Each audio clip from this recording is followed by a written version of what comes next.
ជំរាបសួរលោកគ្រូខ្ញុំអត់ជំនាញរ៉ាថ្ងៃនេះមកធ្វើការអានអំបូរព្រះជាភាសាខ្មែរ 1. The illegal practice of creating artificial transaction to give the appearance of activity and interest in particular stock ការអនុវត្តខុសច្បាប់នៃការបង្កើតការជួញដូរសិប្បកម្មនិម្មិត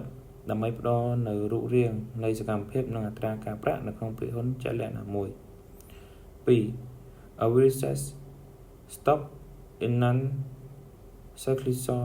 industry usually paying large dividend ពាក្យហ៊ុនដែលមានសមត្ថភាពខ្លាំងនៅក្នុងឧស្សាហកម្មដែលមិនមានការធ្វើវិលជុំឬមួយយើងហៅថាវត្តជាធម្មតាត្រូវបានបង់ប្រាក់ចំណេញធំខ្លាំង 3.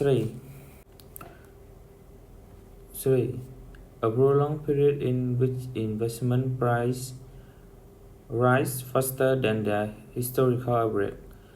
ការពន្យាពេលនៅក្នុងការធ្វើវិនិយោគតម្លៃវានឹងកើនឡើងលឿនជាងប្រវត្តិសាស្ត្រជាមធ្យមរបស់ពួកគេ 4. A quick moderate rise in the price of stock following a precipitous decline យ៉ាងឆាប់រហ័សការកើនឡើងល្មមនៅក្នុងតម្លៃពាក្យហ៊ុនបន្តបន្ទាប់នឹងមានការអន់ថយនៃគ្រោះថ្នាក់ខ្ពស់ 5. A stock that has been largely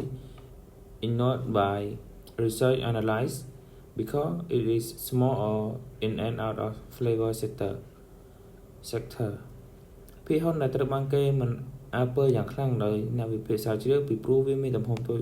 ឬវាជាផ្នែកផលិតផលដែលលែងមានការចាប់អារម្មណ៍ទៀតហើយ Thank you teacher